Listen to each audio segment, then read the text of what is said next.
club is calling. Cronin Club.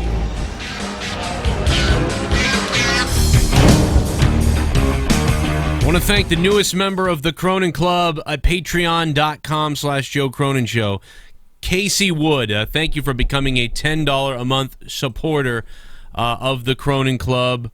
Obviously, you can't understand how much that means, and I appreciate the shit out of it. And look for your bonus videos this week. No, fuck TNA, fuck that album. Welcome to State of the WWE, episode 80. Holy shit, 80. We're actually 80. We made it. I am going to steer us in the direction of other wrestling companies like ROH and TNA a little bit in the WWE universe here. Before I get into that real quick, I do want to remind everybody that there'll be an announcement soon because tomorrow we will be live on this channel at 6 p.m. recording the podcast with Kenny Bolin. It's Kenny's Bolin Alley. It's his popular podcast in Season 11, Episode 1. The Bolin Alley on my channel, The Joe Cronin Show, will have a iTunes and a podcast link coming soon as well. I'm working on that tonight for Kenny. And, of course, our first guest is going to be Jim Cornette. So it's going to be huge. It's going to be fucking huge. If you guys want to advertise something, we still have some space available for that.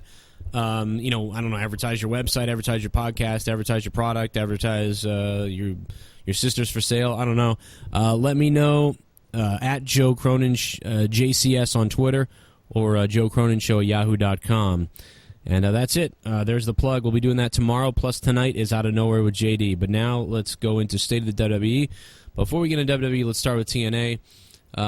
We talked about the popularity of my TNA Impact review. It's weird. I think maybe one of the deletions did really well. But I think that for whatever reason, the Impact review from this past week did really well as well. And it did, what did it do here? It did 5,700 views. That's not bad at all. And it was profitable, so I had commented, thinking that maybe everybody wanted to see the direction that Impact's going after the rebrand, that people were just curious. Well, Impact freaked out, and they were like, okay, we're down 10,000 viewers this week, but our social media engagement is up 270%. And they were like talking about how great that was, and it was like, well, of course it is. You got rid of the Hardys, and Rebby is like fucking making T-shirts about fuck your owl and all this shit. So, like, of course your goddamn numbers are gone up. So the perfect upper management mentality. Oh, metrics. There's changes in our numbers. That must be good. Idiocy. Absolute, utter idiocy. Absolutely. Yeah. We have some news today. Del Rio showed up, too. Del Rio did show up, too. I mean, that's another thing. People wanted to see. That is another thing. We have some updates with Matt Hardy and Jeff Hardy. Jeff did an interview with SE Scoops, and he said, I quote, "It's a short-term deal with Ring of Honor, and it's cool because we can still work the indies like we have been doing. We really had a good time on the independent card. We sell a lot of merchandise. We take a lot of pictures with the fans. It's great to be your own boss and be able to do TV with Ring of Honor as well." And then he had to say this. He said, "It's very upsetting and heartbreaking," referencing to everything that happened with Impact. He said, "I gave 7 years of my life to Impact, and for them to hold this against us, when they threatened to sue Ring of Honor, what they said was a complete lie, that they developed the broken universe for us, which is so untrue." Right. And Jeff also talked about WWE. He said, "I would love to introduce the broken universe to WWE eventually. I think it would be huge. As far as character-driven or just fresh vibe in the pro wrestling world, yeah, I think eventually I'm going to jump back into the solo dimension, and I'd also love to be the world champion again. In my career in WWE, if it works out, the whole Hall of Fame and all that stuff, it started there, and I'd like it to end there." So that's definitely some huge news. Him saying that, they're going to keep working with ROH just for a limited amount of time, that he's upset with TNA, obviously, and that eventually he wants to go solo and recapture the title if he is to go to WWE. Well, how awesome would it be, by the way, if these two did break up while in WWE with the broken thing, and, somehow, Matt Hardy versus Jeff Hardy in a broken universe match or something like that? I mean, oh my God, dude. But, this seems like there's two roads. People talk about Jeff Hardy's travel capabilities, holding him back from New Japan, but based off the information I've been told, New Japan's is a place they could go. There seems to be a fork in the road. Does it lead to WWE or New Japan? I don't know. We talked about the legal troubles. Does WWE, why would WWE want to be involved in any of that? You've got, TNA sending letters to ROH, and Dish Network pulled out of the pay-per-view because of it. What a bunch of scumbags. So for anybody out there who's like, Joe, TNA has the right to go after them. We've covered this a million times already, but I'm still going to say it again. It's a different situation. Scott Hall, Razor Ramon, and Diesel Kevin Nash, they did not put money into their characters, create their characters fully, and house them in the WWE while keeping their contracts afloat, while not getting paid by the WWE. None of that all happened. So when that all happens, you can compare them. You cannot compare. The closest comparison is the Dudleys, and even then, they went to the WWE with the character, with the gimmick. The WWE bought essentially the character and gimmick, and the only thing they ended up losing out on was the name, the Dudley Boys. They didn't lose Team 3D. The Hardy Boys are taking their name Hardy Boys. It's the broken gimmick itself. The whole damn thing is being taken. So, and it's by the way, the people that are taking it are not the people that were there when it was created. You got to understand this. Get this through your heads. The people that were there when Matt Hardy and Jeff Hardy created this shit, and the people that were there even a month ago said they didn't have a problem with the Hardys using it. And the financial backers, Billy. Yeah, and Billy Corgan and all those people had no problem with the Hardys using it. They're not there anymore. It's just a stupid Canadian company that stated from the get-go they're only interested in building a media library.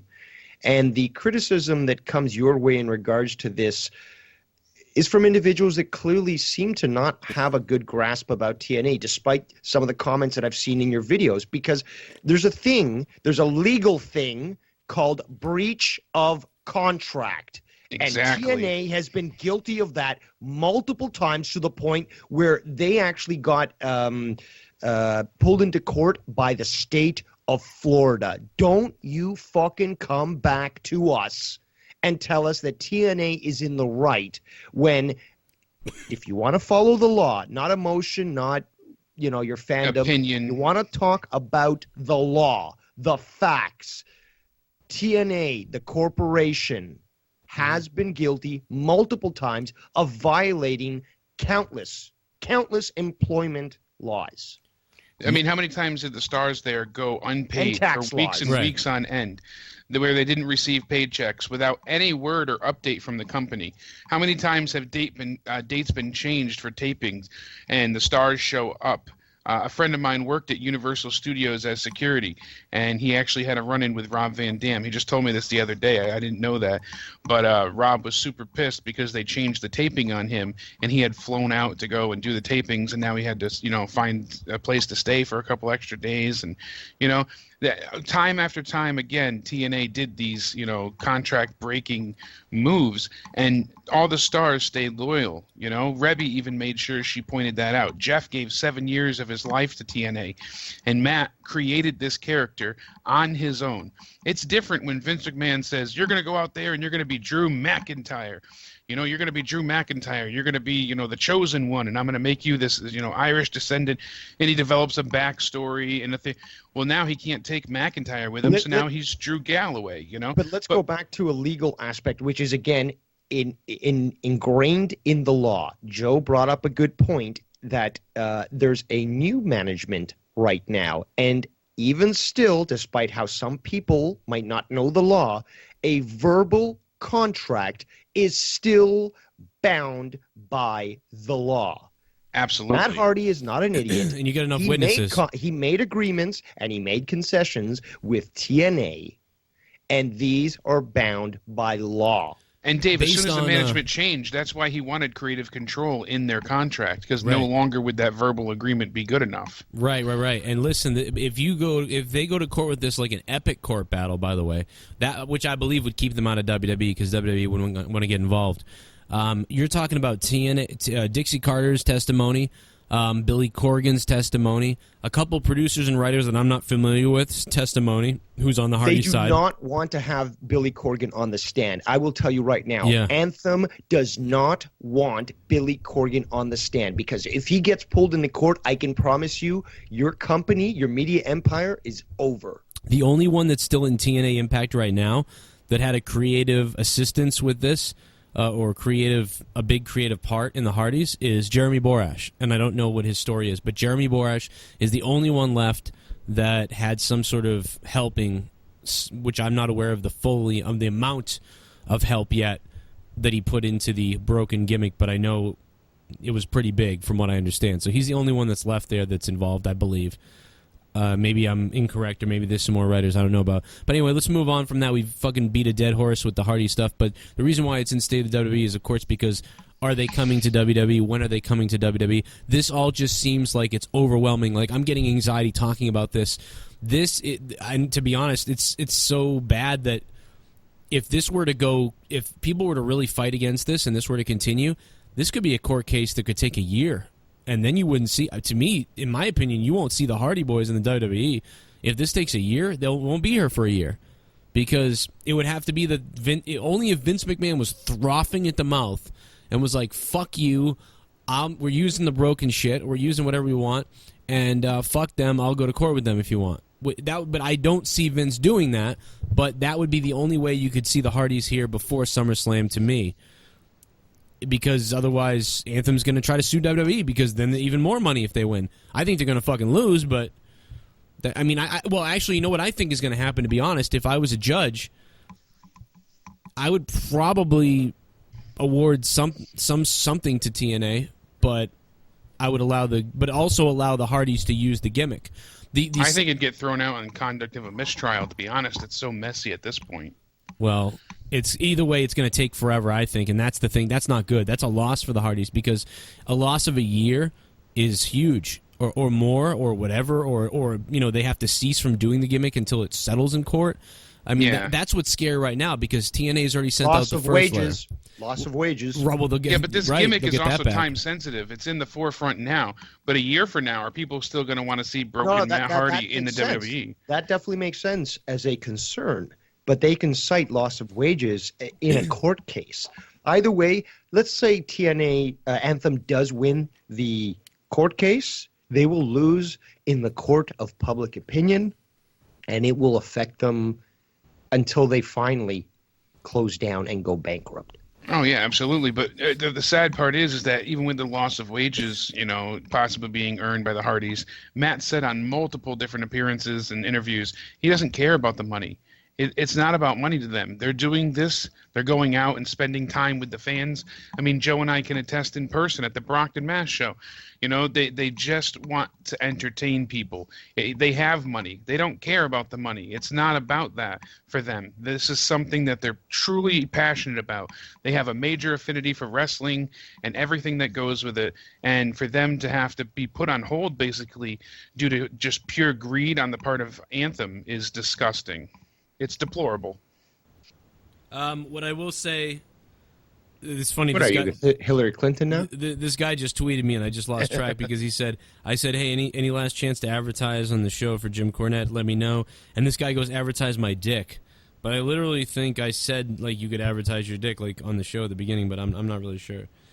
But anyway, so let's move on. What do you think about this? Pissed me off last night. I'm going to go right to the thing that's pissing me off. SmackDown's feed just ending almost immediately for that feminine father from fucking Florida. They were almost like right on the dot of 10 o'clock. Like 10 o'clock and boom. It was like basically the old SmackDown when it was pre-taped, and it could go right off the air right at 10 o'clock. I didn't like that. No, it was a bit jarring. Like, all of a sudden, it was just like, ooh, and I was like, did my DVR cut off at, like, too short? I'll tell you something else. How do we know that Shane didn't go out there during a commercial break, shoot that, and they had that taped? That's possible. That is very, very possible. Well, actually, no, we'd have to ask the people that were there, I suppose. Actually, that'd probably be a story today if that was the case, so I don't think that I haven't seen anything about it yet. I mean, most of what I've seen is AJ Styles having his name moved to the alumni section of WWE.com, obviously to keep with the storyline that he's been fired by Daniel Bryan. For a kayfabe story, that thing really blew up today. I don't know why. That was everywhere. It was like, well, he's not in the alumni because Shane challenged him at the end of SmackDown. So why move him? He better not go to Raw. Well, that's another thing right now. It says AJ was taken, by the draft, and especially with the storyline between Shane and AJ continues on the next edition of SmackDown Live. Sportskeeda here is reporting that rumor has it AJ might be moving to Raw on the night after WrestleMania 33. And that would also coincide with the rumor that I told you guys off air, that I was told privately, that there's a shakeup coming the Monday night after Raw, and that things are expected to change, especially in the sense of storyline. So, yeah, I mean, obviously that's whoever said that. Wow, you're a fucking forecaster, huh? There's a big shakeup the night after WrestleMania on Raw. Wow. Yeah, wow, big. That doesn't happen. No, big words there. Who reported that? That was everything I was telling you previously when we were off air. But who was reporting it?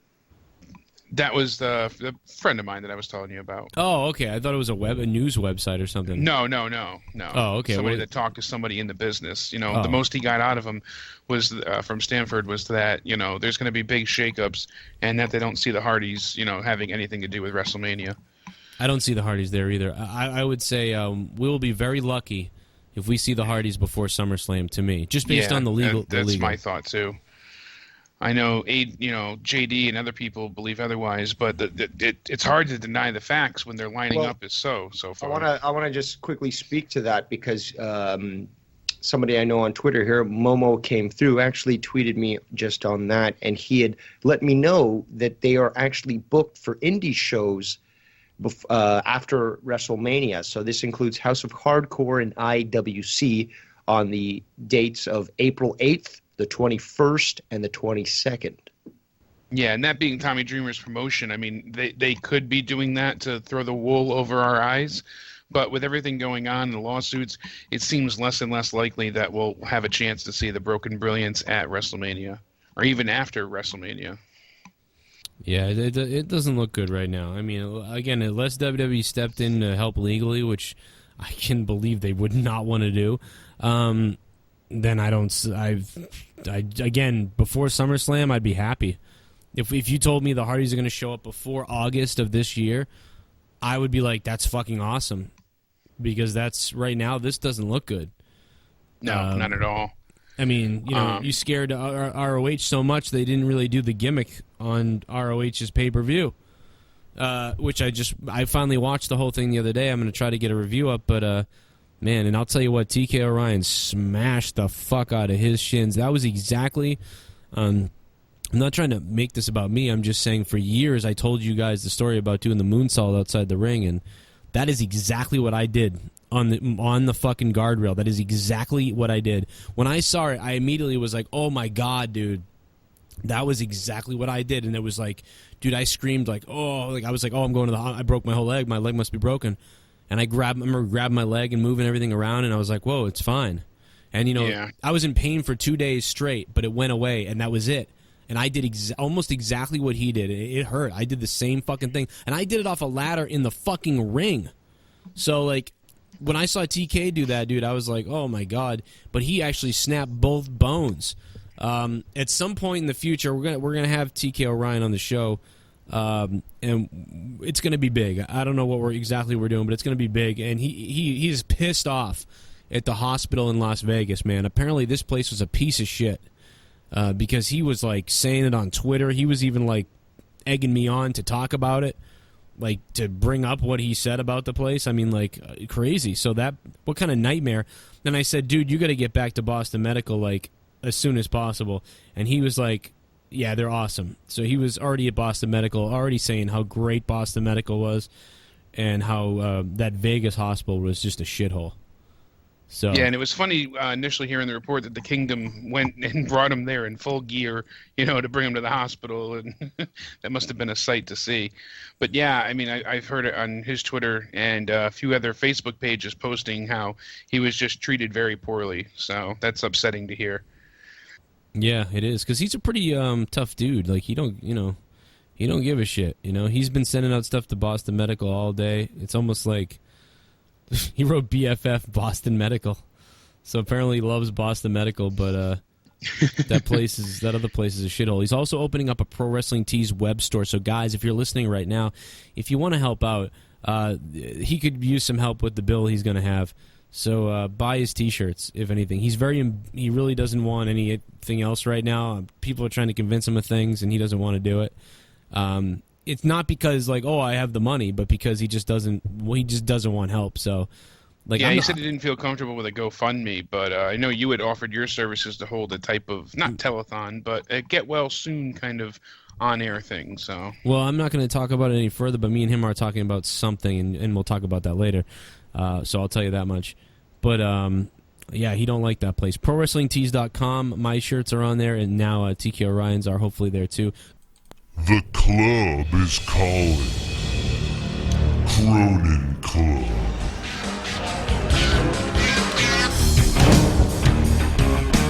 I want to thank the newest member of the Cronin Club at patreon.com/Joe Cronin Show, Casey Wood. Thank you for becoming a $10 a month supporter of the Cronin Club.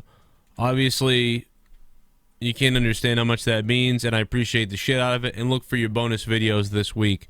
Thank you so much. The club is calling.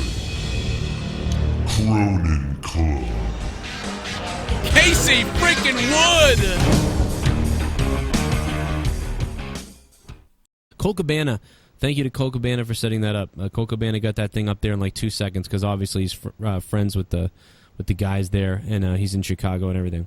Anyway, let's move on. We talked about ROH and anything else with that? Not with ROH, but what did you guys think about the announce team last night for SmackDown? I mean, with the lack of David Otunga, and Mauro Ranallo, they were both out due to the blizzard that had happened and travel issues. What did you think of the two-man booth that we had last night? Well, first of all, I thought it was appropriate, and I tweeted this out because it was two pervs in a pod. And I thought it was lackluster. Tom Phillips is okay, but he's no Mauro Ranallo. More importantly, there was times where not only were they sort of like dead air, or they just weren't sort of picking off each other. There was also times where they're talking over, like I think it was during the female match, the women's title match, I believe. Or it wasn't a title match, was it? Wait, where? But on SmackDown? On SmackDown. Okay, yeah. But they were talking. SmackDown JBL was bad has this week. this bad habit of talking about bullshit when he should be at least commenting of what's going on in the ring. The guy no-sells like a motherfucker, and he ends up trailing off and telling stories most often. There's stuff going on in the ring. At least sell it somehow. But I don't know. I mean, it's nice to not have a gaggle of people, 4 people, but it wasn't the 2 people I wanted. I mean, obviously I don't want a Tunga, but I mean, Mauro has to be there for sure. You know what? They could get anybody else for that, they could get a mop and Mauro will sell it better than those 2 fools did last night. Yeah, unfortunately, Mauro Ranallo is phenomenal, but he doesn't interact with anyone that well. So that's the problem. Like that, really, the best chemistry that Mauro has had is with Daniel Bryan. Put Mauro Ranallo with Daniel Bryan. Yeah, that was good. They did, but again, it's also maybe with. It's the job of the person who's with him to work around the way he works. Yeah. Oh, absolutely. I think if Tom Phillips and Mauro Ranallo could be a 2-man team, I think that they would play off of each other very well. Because I was impressed with Phillips last night. Despite everything that's happened with him, with the whole, online issues, it was nice to have that little bit. I don't give a shit if he fucks women in the mouth with his dick. I don't care what he does. I don't care if he sends a fucking picture of him taking a dump on someone. No, but that's the thing, though. He was better in NXT. It's the that's true too. But it's also the chemistry.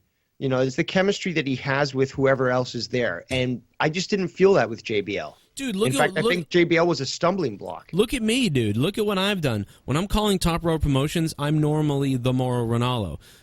Or I'm not like Mauro Ranallo, though. I take that back. He's very smart. I'll never know as many moves as Mauro knows right now. I also don't like calling every move like that either.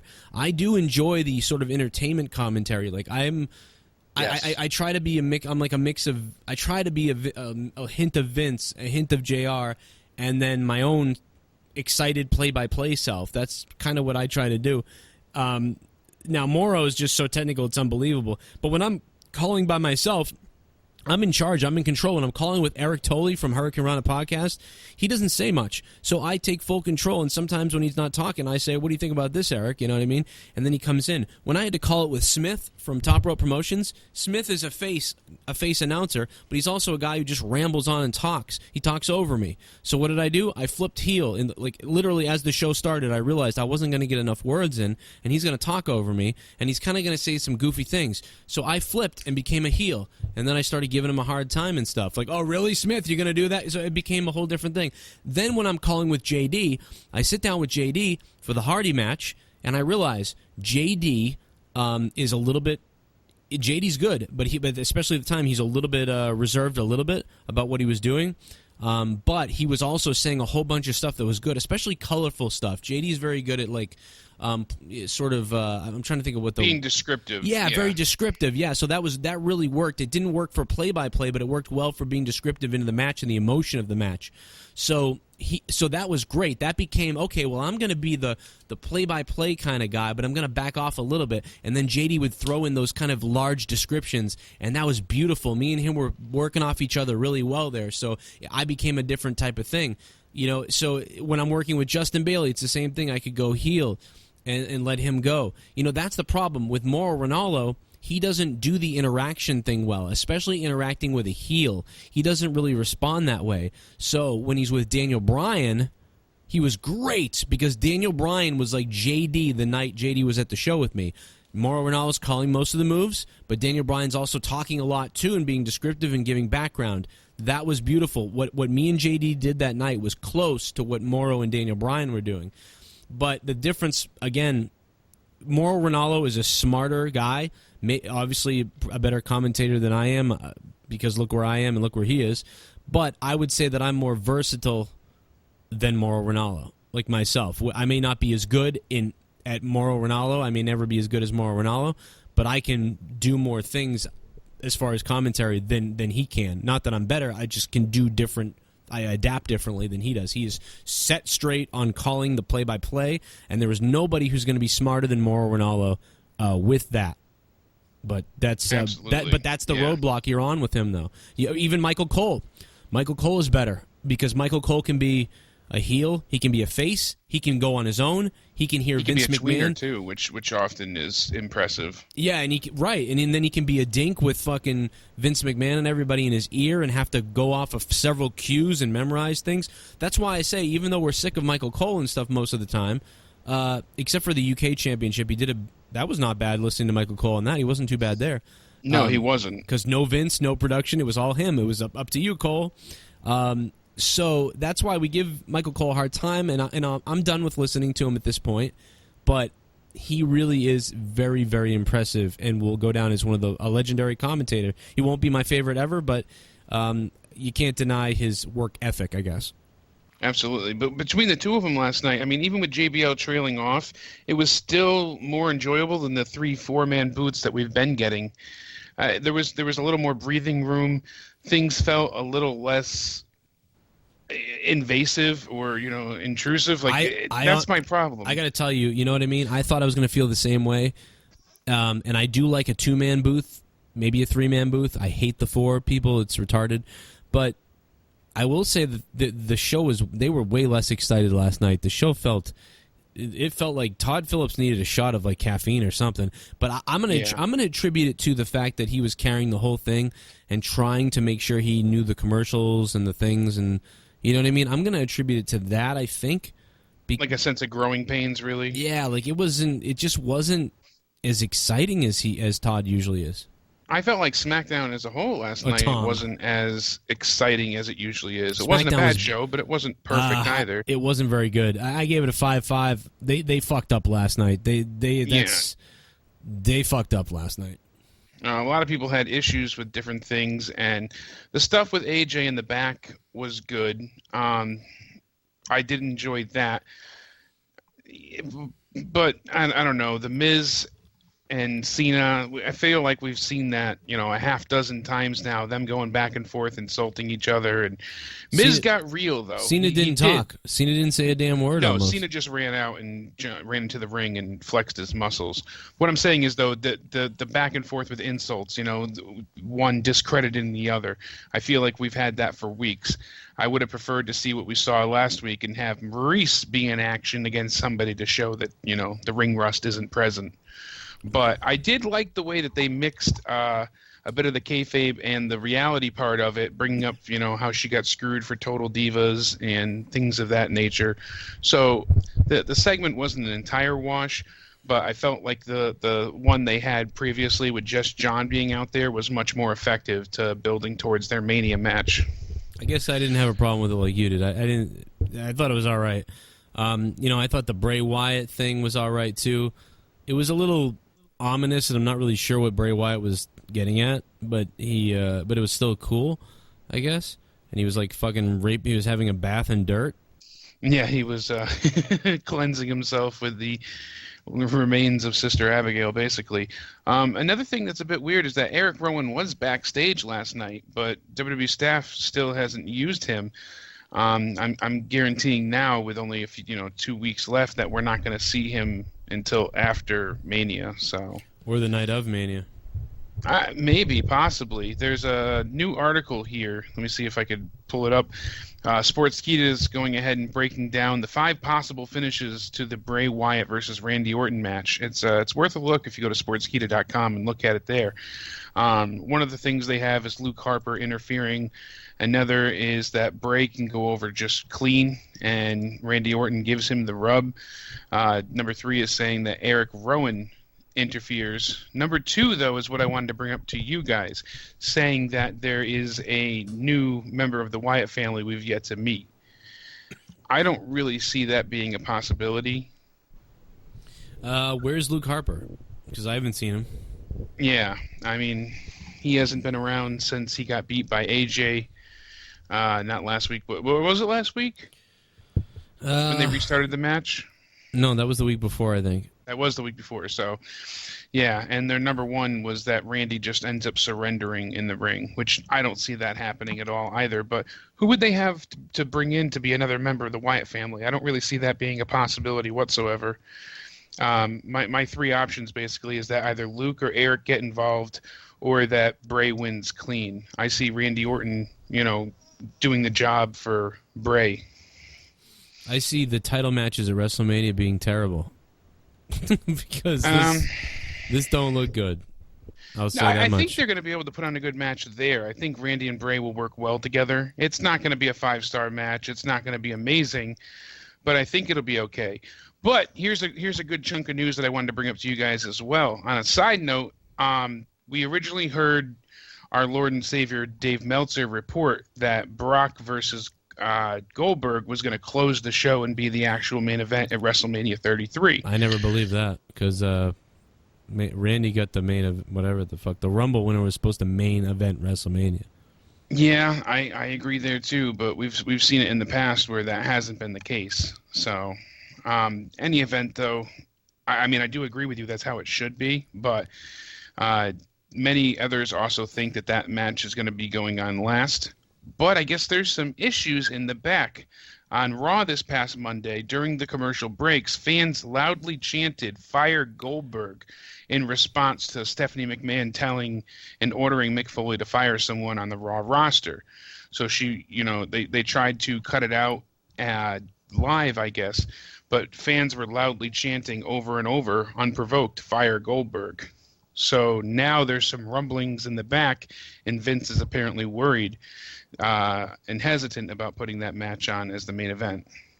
Yeah, I would be very concerned about that match as the main event. There is a possibility, I said this last week, that this match could get to the same level as WrestleMania 20 type of shit, where people just are like, what the fuck, Brock Lesnar and Goldberg in the main event. All the smart fans are there. All the real hardcore fans are there. Who are talking about Kevin Owens and Sami Zayn and AJ Styles. People, I'm telling you right now, WrestleMania and WWE, if anyone's fucking listening, you steal my ideas anyway. Maybe you're listening to this shit. if you put, there's a danger of putting them on last because you may have people very, very upset that AJ Styles is in a match with Shane McMahon and not in the main event. Now, you can argue with me and say, like, oh, Joe, well, you know, dude, a match is a match, and he's the main focus on SmackDown. That's fine. That's true. I'm not telling you that I don't disagree with it and that I whatever. I'm just saying be prepared for people to be very pissed off that AJ Styles isn't wrestling for a world title or some kind of main event match when this motherfucker has been the best thing going all year long when it comes to wrestling in the company.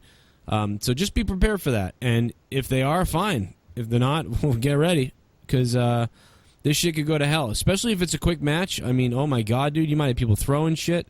I mean, somebody better get busted wide open or something. I mean, I don't know. I can't tell you what would get over without people, you know, wanting to kill. The safest bet is to have Orton and Bray Wyatt. That's the only thing you can do. Bray Wyatt and Orton have to be in the main event because the people will not boo either one of those things happening. Like whatever happens in that match, most likely. The people will just, okay, that's what happened. You know, and if Brock Lesnar and Goldberg gets booed earlier, well, fuck it. At least it wasn't the last match. So you absolutely cannot do that. We just lost Jake. I don't know what happened, but Dave, you still here? Still here. All right, what do you think of all that? Should Lesnar and Goldberg go last? I definitely think that they overstepped their bounds when they got Brock Lesnar in just because of the whole video game deal. They should have understood exactly where he was physically. I'm sure that he wants to be there, Goldberg, but we saw how winded he got the other time. And it's disappointing that, you know, they're giving this to us, although many, you know, want this whole fantasy booking and stuff, but that's what the video game is for. It's troubling to think that they would even consider putting this in the main event. If Goldberg was in better conditions, I'd say go for it. He clearly isn't. And that is the big concern. You don't want a 3-minute match at WrestleMania for your main event and for what basically will be the last thing that people see before that show goes off the air. So whatever it is that they think should be, personally, I think it should be the longest match. I think it should be the match that, well, not necessarily the longest, but the one that you think that could probably get the biggest pop. Obviously, because it's the main event. You want that final feeling, you know, before it goes off the air. AJ Styles, I guess right now that would probably be the best match, him and Shane, because even with Bray Wyatt and Randy Orton, I don't know. It could be potentially because it's part of SmackDown brand and they're viewed as lesser. But I think also that, I don't know that, no, see, that's not the case either. I mean, I don't know. Right now I'm really confused because there hasn't been much of a build-up for WWE's, you know, seminal event of the year, which is WrestleMania. I don't know. I'm kind of going in somewhat disappointed. Well, you know, Justin LaBar said, you know, you know, he's sort of tired of internet fans cheering for heels. You know, the other day in a tweet, he had said basically that, you know, you should stop cheering for all the heels. So AJ Styles talks about fans cheering for him even though he's a heel. I think Justin LaBar might want to consider transplanting some hair from his ass onto his head before he starts talking about shit like that. Oh, God. And you can tell him that when you see him down there in Florida. All right, I'll tell him at his party or whatever. If I go to it, I don't know. I'm not sure if I can deal with being there watching Justin LaBar and then watching JD licking his balls. I might not be able to deal with that shit. I'm just kidding. Sort of. Yeah. Moving on. Jake was just texting me because he can't get a hold of us right now, so we lost Jake on Skype. I think the Austin Aries Neville match, assuming they're allowed to, we could see that match, and dude, that could be a total dud depending on what kind of time they get. Very true. If they're given 15 minutes at least, if they're given 15 minutes, that match and Shane and AJ Styles could be the best matches of the night, which is fucking retarded, but whatever. And WWE, don't be stupid. Don't put that Cruiserweight title match on the pre-show. Don't do it. Yeah, I don't know. I don't know. We know. I'm only saying it because we have experience knowing that they're dumb enough to do something like that. Keep it somewhere in the middle of the show. That'll make things pop, and it's going to be a great match because both of them are great workers, very skilled, and something that's been there's a build. There's something actually one of the few things we got from the Cruiserweight division is that there is a build towards that, and people have been looking forward and anticipating that. You want to know how to troll the fans or whatever? Have the WWE announce, like, have a sit down with, like, Lesnar and, oh, Jesus Christ, I cut my fingernail. Lesnar and Goldberg are sitting down, right? And they're like, the fans don't think that you guys can go. They think someone's going to win really quick. But this is WrestleMania. And sure, Brock Lesnar, you could take out Goldberg very fast. You've done it before. Goldberg, you could take out Lesnar like you did the last time you guys met in 6 whatever seconds. But I'm here to say that that's definitely not going to happen at WrestleMania. Because your match will be a 30-minute Iron Man match. Wouldn't that be the funniest fucking thing ever? Like, or 3 falls to a finish or something. Like, I mean, that would be bizarre, right? Like, you'd be like, whoa, that would add intrigue, wouldn't it? Like, what are these guys going to do for 30 minutes? Are you kidding me? It could suck ass, though. But someone could get hurt. I don't know. Maybe that would, I don't know, but I guess they're not going to do that. And I mean, it's just so bad. It's really It definitely bad. doesn't feel like WrestleMania. And JD from New York has been mentioning this as well. Is that first of all, the build just has been quite lackluster, and it seems to be sort of last minute or a little unplanned or scrambled. But more importantly, there's that feeling that we're supposed to be excited. I mean, I remember back when I was a kid, we're like, you're looking forward to WrestleMania for at least half the year because they keep talking about it and these feuds keep building up and you've got these individuals that continue to talk about, and there was no sign-in back in that day, but keep talking about WrestleMania and that being the stage of immortals and such. And, I mean, I don't know, this year just seems very lackluster and ho-hum. Yeah, it's another one of those rush builds, 4 or 5, whatever it is, 4, maybe 5 weeks. Just build all the matches right before Mania. They did that last time, too. The injuries don't help either. Yeah, you don't know what's going on with injuries. And actually, it's a pity, though. And that's too bad, yeah, because Seth Rollins and Triple H was one of the matches like you were really looking forward to. That was one of those ones. JD just did a SmackDown review, and I happened to catch most of his SmackDown review. And he brought up a good point where he talked about emotion being gone from most of this shit. And he's right. It's the emotion that's missing, but that match actually had the emotion. Seth Rollins and Triple H had me kind of fired up to see that. Like, wow, this is going to be great. And now, because we have to stall because I believe they really don't know what's going on, they're missing out on booking it the way they should book it. And then, Finn Balor's not here yet. What's going to happen? Is he even going to show up, or is he going to show up at Mania to help whoever, Seth Rollins or whatever happens? See, I thought maybe Seth Rollins would come out there to face Triple H, still not 100%, and he was going to get jumped by Samoa Joe, and then Finn Balor was going to show up, and then basically at WrestleMania, there wouldn't have been a match. There would have been Triple H and Seth Rollins, like a stare down or something. And then, they attack Seth Rollins. Samoa Joe and Triple H are not wrestling, but they attack Seth Rollins at WrestleMania. And then at WrestleMania, Finn Balor comes out like full demon maybe, and basically is there to help Seth. And then they beat the crap out of Triple H and Samoa Joe and throw them out of the ring. And it's just a moment. Like, I'm very concerned, but also very much pointing in that direction. And that really will depend, of course, on Seth Rollins' leg. What we don't, and Finn Balor. I don't know if these two guys are both not able to carry a whole match, or they're worried about them going through a whole match. That's the best thing I can come up with to do with them, because they appear to be able to move enough that they could do that. So I'm game for that. But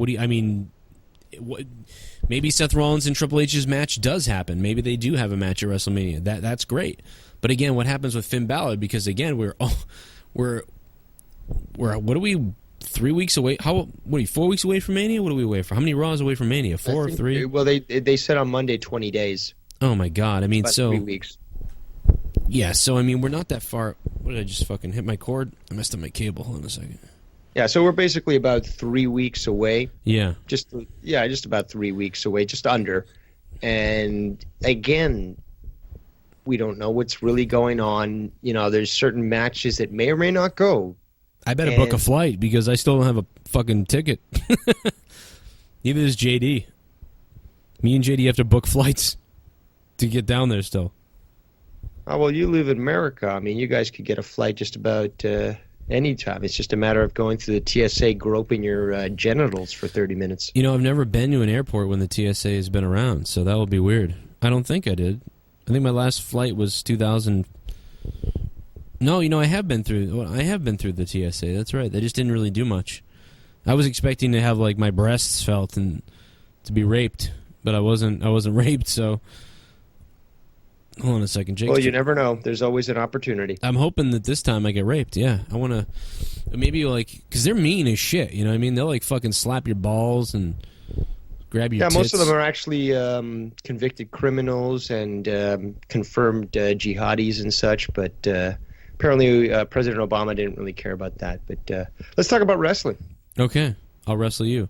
I guess I was actually trying to get Jake back because he was calling, but it's not fucking. Is this a Skype issue again? This is one of those things. I think I got to hang up on you and call you both. Oh wait, we got Jake back. Hey, hear me, Jake? Magic. Yeah, I can hear you. I have no idea what's going on. I don't It's either. the CIA. We told you that last week. Absolutely. Let's I do apologize. No, that's okay. Let's let me try to get it wrapped up though. Maybe about 10 more minutes. Jake, do you get any the news on the table? I know that Jerry Lawler, that's the top thing. Jerry Lawler wasn't cleared by the WWE. He wrestles all over the place still. Yeah, but unfortunately he wasn't cleared by the WWE medical professionals. You know, maybe they need to prescribe him another Z-Pack, but I know that he wrestles. Remember, he wrestles Dustin Starr a lot. That's hilarious. Shout out to Dustin Starr, our buddy in Tennessee. What's up? Yeah. Anything else you wanted to add, or any other news stories, or whatever the fuck else? Basically, I was talking about the fact of everything with Goldberg, and another thing is that Shawn Michaels teases a possible appearance at WrestleMania 33. Right now, he said we've got the big Click event and the Hall of Fame. I'm very excited to see the Rock and Roll Express get inducted and Rick Rude. But I want to say somebody mentioned something to me about being on the WrestleMania pre-show, but that's pure speculation on my part. Who cares? Shawn Michaels on the pre-show is like a fucking zombie. Listen, I love Shawn Michaels more than anybody. He's my favorite wrestler of all time. The dude, every time he comes out, I get excited, but his excitement is gone. And yeah, I am gay. But his excitement is gone. He looks like he's fucking wish he wasn't there. He's more interested in getting his paycheck, which is, I mean, that's what the impression is. It is somewhat a little sad, but I did see rumblings of him trying to be ready in case the WWE calls on him. There's a few articles out there that are discussing that. If he can get maybe some more energy, that would be awesome, because if we could get, I don't know if we can ever get back the old HBK, but I mean, if he's capable of wrestling and actually is interested in doing it right, I mean, I would have no aversions. I mean, it's not like I like him as much as you do, but he's a skilled and talented individual. He's still got gas left in his tank, and he has a huge nostalgia factor. I mean, every time he comes out, he gets the crowd cheering. So I would never discount that, nor would I ever say, it's past his, due date. He should never come back. I want him to come out with the old tights on for the last match. I want him to come out with the old fucking hearts. I want him to come in on that zip line. Oh my God, that's not happening. Yeah, from the roof. He originally fuck stated that. Too soon? I know Too what soon? I want. I know what I want, bro. I want Shawn Michaels to ride a horse to the ring, then jump off the horse, dive in the ring with a bow and arrow on his back, and then turn around in the ring and fire a bow and arrow into a deer's head in the crowd, and then fucking I want the sparklers to go off. Like, that's what I want. I want Shawn to ride a horse, shoot a deer in the head, and then have a fucking match. Because that's... See, I used to think of Shawn Michaels as like, the sexy boy, but now I think of Shawn Michaels as like the fucking... Hunter boy. The hunter guy, yeah. Like, I feel like... yeah, that character's gone for me. I see him in interviews. I see what he does out of the WWE now, and I just think of him as, I feel like he should come out in camo with the fucking arrows, and he should fucking shoot a deer. I dig that gimmick. Hey, I'm not into it as much. You know what? I'm just not into the whole... He could be a perfect tag team partner for Brock Lesnar. Yeah, they'd love each other there. It's amazing. You think those guys are guys that wouldn't get along, but no, those guys would love to hunt together. I think Brock Lesnar might hate people more than Shawn Michaels, though. So I gotta say, I do love how you were able to go from a burp directly into speaking. You like that? That was amazing. Oh, that's skill, dude. I was like, right on. But yeah, Shawn Michaels couldn't do that right now. Now Shawn's always like uncomfortable on camera. I feel like he's always like, it's almost like he's embarrassed to be there. He's kind of like, oh well, you know how my leg. And like I gotta go back to church. No, that's not how he talks though. He talks like, well, you know, sometimes in the business. No, he doesn't talk like Kermit. Yeah, he kind of does. I swear to God, go listen to his latest thing with Sam Roberts. Go listen to something from before that. Go listen to his book at least interview. add some gruff to that then. Well, hey yeah, guys, Kermit the Frog here. You know, I've been smoking too many packs of smokes. Like, well, Sean, you know, what was it like? How many drugs, you know, or Sean, who'd you like to face if you could come back and wrestle somebody? Gosh, you know, that's a tough one. You know, there's a lot of guys. You know, maybe probably be like an AJ Styles, and he's just very. If you just watch him, he's just very. He's not. It's not even that he's humble and nice and religious. It's that he's like almost embarrassed. You know, he does it every time he comes to the ring. He makes a joke about like, God, I really came down that ramp. Religious boy. He's just yeah, exactly. A religious boy. He comes in the ring. He's like, "Oh God, did I really have to come down? Did I really come down that ramp all the time like that?" Oh, whew, anyway, I'm surprised you guys remember who I am. And like, he's always just really weird, That's true. Like embarrassed. It's like, no, stop that. It's like when Hulk Hogan comes out. Hulk Hogan doesn't go, "Oh brother, you know, I'm just glad to be here." You know that's what he talks like in the back. But when Hulk Hogan comes out, Hulk Hogan is like, "Well, you know something, WrestleMania," you know. And when Stone Cold comes out, you know, certainly he's not Stone Cold Steve Austin of like WWE Livewire days. You know what I mean? I beat the shit out of him just like I would you. You know, he's not exactly that serial killer anymore, but you know, he's still fun. He's still Stone Cold. But when Shawn Michaels comes out, he's almost like fucking like the dad that like I'm embarrassed my dad's here. Like it's fucking weird, dude. I want Shawn Michaels. I want the Heartbreak Kid. Like why can't I get that? I mean, this guy, I'm starting to rant now about this, but it's been pissing me off for years now. Okay, you're fucking sober, you believe in Jesus, you love God, all that stuff, you're humbled now, all this type of stuff. Why can't you still come out in the ring and be like, you know what? I'm the Heartbreak Kid, Shawn Michaels. Like, why can't you give me that shit anyway? Why can't you give me that? You know, he comes out with the ooh, like, and he does that weird, funny, like the Shawn Michaels dance with the glow sticks, and he goes, boo, and he zips one into the crowd, and he still does the DX chop, you know. But why can't we get fucking the real Shawn? Why do we got fucking Robin? We got Batman's sidekick Robin. I don't know. To me, it's disappointing because I'm taking it so personally. It's ridiculous. I mean, I love. And if you're not down with that, we got two words for you. Praise God. I don't even care about the God stuff because I think it's all bullshit anyway. You know, when you fucking line up about 17 deer on the ground with no care about whatever, and you like, tell me about whatever, I don't believe it. Shut the fuck up. I just don't think it's. It's a debate for another day. We're not going to get into this. Yeah. What else do we got? There's really nothing else to talk about. I'm just disappointed in that. And that's not really the fact that Goldberg won't be there. He'll only be there the night before, or the go home show before Mania. He won't be there this coming Monday.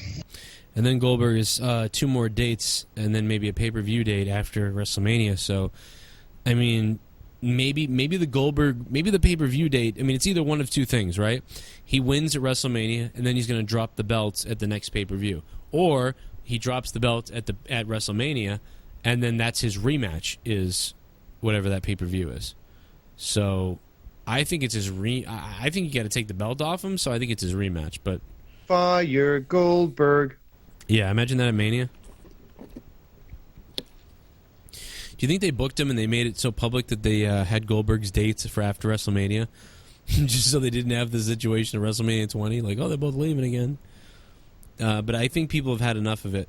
I think people liked when he came back originally. You know, and he beat, you know, Brock Lesnar and stuff for a second. I was like, wow, that was great business. But I think it's starting to be like James Ellsworth, where it's like people love him, like I love it, and then all of a sudden you start going, all right, enough of this shit, and you can feel the people turning. Thing is, though, nostalgia can only take you so far, yeah. And if it's not done right, then it's an embarrassment, really. Exactly. I mean, being, oh, I haven't seen this guy in 10 years. This is great. And he comes out there and the entrance is cool. And it's like, well, now what? Now what do we get? And all we've gotten is 86 seconds worth of a match, Well, I want to remind everybody, Pro Wrestling Crate is coming, so if you want to sign up for Pro Wrestling Crate on ProWrestlingTees.com, go over there and sign up for the crate. It comes monthly. When you get the crate, take pictures of it, take pictures of yourself opening it, take pictures of yourself peeing in it. I don't know, do whatever you want. Use the coupon code CRONIN. Use the coupon code CRONIN with Pro Wrestling Crate. And tweet them and let them know you got it because of me and all that bullshit, and I'll get credit for it. It'll be cool. Also, real important, if you haven't gotten WWE Slam Crate, holy shit, sign up for it because it's coming in it's not February, it's April. I believe it's coming in April, so Slam Crate. Use the coupon code Joe sent me. Use my link in the description below, or go to the website. This is this website address. Listen to this to sign up for it. lootcrate.com/Joe Cronin Show. lootcrate.com/Joe Cronin Show, and then use coupon code Joe sent me. And that is how to get WWE Slam Crate. And again, make your choice. Pro Wrestling Crate or Slam Crate, or get them both. I don't give a shit. Get them both. It'll be a lot of fun. I believe Wrestle Crate, I don't know if that's still coming anymore. I think we have enough crates anyway, but they were the original, they were the original crate. They were my first sponsor. Makes me sad, but I guess something is going on with the former owner, Ed, and he started it with his son. I don't know what happened. I was told something personal is going on or something. I don't know what that means. I've got Ed in my phone. I texted him. He hasn't responded. That's very ominous and spooky to me. So that kind of sucks, and I guess they're under new ownership, so people wondered what was going on with that. That may be why many people out there experienced late boxes or delayed boxes, and for a while there was people messaging me like, "Where's my Wrestle Crate? What's going on?" And I didn't get mine either, and I guess that's got something to do with it. So something is fucked up, and yeah. Plus their Twitter's been silent too for a while, so that's weird. That is really weird. I don't know what's going on. I know that I thought he had left his job to do this full time, and I don't know what's going on. I mean, I had texted him. It's just bizarre. Months ago, me and him had texted, and for years we had texted, and he always responded to my texts, and we always had a good time talking. And I've texted him twice with no answer. So that's, and the texts were just, "Hey man, hope you're okay. I don't know what happened, but let me know." And I don't know, man. So fucking that's weird. But also want to let you know WWE rules and how to break them. Again, that is available on my website, joecroninshow.net, plus the glowing hat. If you like that stupid glowing hat I was wearing the other day, as dumb as it is, I like wearing it around. It's got an LED thing on it. That's available on joecroninshow.net as well. Check that out. Also, worldwrestlingcollection.com. All the signed bullshit that I've been promoting all week, and the WWE cards. The Undertaker with the mat from Wrestlemania card. That's $8. All that shit's on there. WorldWrestlingCollection.com. Remember the podcast with Jim Cornette and Kenny Bolin? That's coming up tomorrow on the channel. I think we're going to be live for that at 6 p.m. Eastern Time. So be looking out for that. 6 p.m. Eastern Time tomorrow night, Thursday night, March 16th. That's the bowling alley on the Joe Cronin Show. Be here, 6 p.m. It's going to be fucking crazy, actually. The WWE Slam Crate, the theme this month is Road to WrestleMania, and they have this really cool championship belt. It's like a fanny pack. I got it. I mean, yeah, you can put it over your shoulder, and they have a really cool Seth Rollins T-shirt that's exclusive, so definitely check that out. You're giving away my opening. You just gave away my opening, you fuck. Hey, there could be other stuff. I'm just kidding, but yeah, I'm actually putting the Slam Crate opening up on Friday morning, so look for me opening that shit up. And yeah, there's a fanny pack, which is hilarious. I opened that up and started dying, dude. I was like, oh my god. So it's pretty cool. You may have seen it already, but you can check my opening out on Friday morning and see what it looks like. But yeah, I was like, oh cool, yeah, there's a lot of cool belt. Stuff in the pack. I think I'm going to put cocaine in the fanny pack. That would be great. As long as you use it for the Internet Darling show. You're walking around WrestleMania, yeah, opening the bag. I'm just going. Well, according to the investigations about YouTube and age restrictions and Keemstar and all this other stuff that's been going on, Google has now just transcribed my words that I just said just now and made my channel mature only. So kids are getting unsubscribed from my channel as we speak because I said the word cocaine. So yeah, that just happened. So remember, kids, change your YouTube to 21 or older. or you may be unsubscribed from people's channels because Big Brother is watching and you will be unsubscribed. Remember, guys, if you want to keep track of me, who the fuck is still listening to this podcast right now? I don't know who would be after all these plugs, but make sure to hit the bell so you get alerted. Make sure you're subscribed, and make sure you follow me on Twitter and you hit the bell on Twitter. Because if you hit the thing to get every tweet I ever send, not only will you be very annoyed, but you'll know every time I make a video. So you'll never be out of the loop then. And that's all I got to say. Anybody else got anything else about wrestling? No. That's it. I mean, that's everything we pretty much covered in a nutshell. Goldberg sucks, and WrestleMania sounds like it's going to be a disaster. Hey, I didn't say Goldberg sucks. You said that. That's Jake exactly DeMarco said that. All you right. can come get some. Come attack me. I said he was not physically capable of going longer than 18 seconds. He doesn't look like he's physically capable of getting to the ring and then walking back to the back. But, I don't know. He looks all right, I guess. You know, he'll get there. He just got to do some cardio. Hit me up on Twitter Hopefully he Joe. works out before the Mania. Well, we'll see. He hasn't from the other things. Joe Cronin JCS on Twitter, and Countdown Edit is Jake, and Devious Dave Rose is Dave Rose. Guys, if you love news and you like politics and you like all this other bullshit and you like to have a good time, check out my other channel, youtube.com/ well, actually, it doesn't have an address, but just type in Shame on News and subscribe to the channel. Many of you guys were talking about me. Talking about subjects, everyday subjects and stuff like that. I don't think you were aware that I do have a channel where we kind of do that. Shame on News, go subscribe. And that's about it. I'll get the fuck out of here now. Hey, Goldberg, have sex with Jeff Hardy. I heard it makes your career. Bye. Check out these other videos on youtube.com/Joe Cronin Show. If you missed them, click on them right now. You can click on them using your mobile device. Yes, you can actually push on the screen now, and it will take you to one of these videos that you might have missed. And if you're new to the channel, hit the red subscribe button and don't miss out on our daily videos here.